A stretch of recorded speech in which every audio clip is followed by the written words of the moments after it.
Assalamualaikum warahmatullahi wabarakatuh. Kembali lagi bersama saya Fitri Rehana. Dan kali ini kita berada di part 13 yang akan membahas kontroversi dan kritik dalam Dendang Saluang Pawah. Jadi sebelum itu aku mau cerita dulu ke teman-teman bahwasanya aku tuh sebenarnya ngedit konten ini dari CapCut, tapi karena CapCutnya udah masa berbayarnya udah habis, terus aku udah beli CapCut baru, tapi nggak bisa, emailnya nggak bisa. Jadi untuk menyelesaikan tugas ini aku buat kayak gini, kita cerita nggak apa-apa kan? Nah, kita akan membahas tentang kontroversi dan kritik dalam Dendang Saluang Pawah. Biasanya ini terkait dengan beberapa hal. Yang pertama, lirik yang melankolis dan sedih.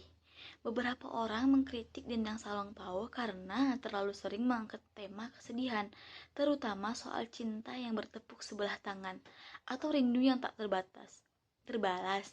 Ada beberapa pendapat hal ini mempengaruhi suasana hati pendengar jadi muram.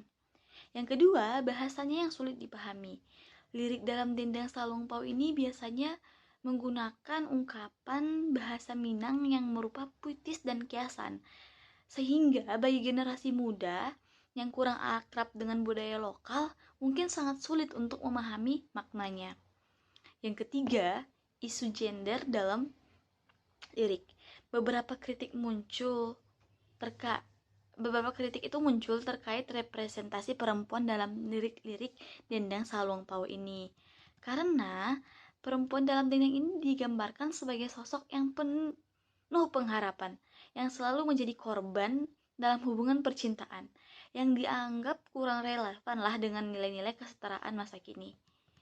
Yang keempat dan yang terakhir, menjadi kontroversi karena komersialisasi dan modernisasi.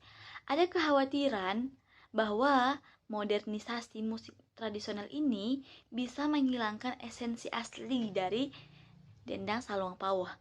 Penggunaan alat musik modern dan aransemen yang diubah untuk pasar komersial, sehingga sering dianggap merusak nilai budaya aslinya. Menurut teman-teman, apakah kritik ini masuk akal? Atau ini emang justru bagian dari evolusi budaya yang kita alami? Menurut teman-teman, ada lagi nggak kontroversi yang mungkin nanti bisa saya tambahkan dalam konten ini?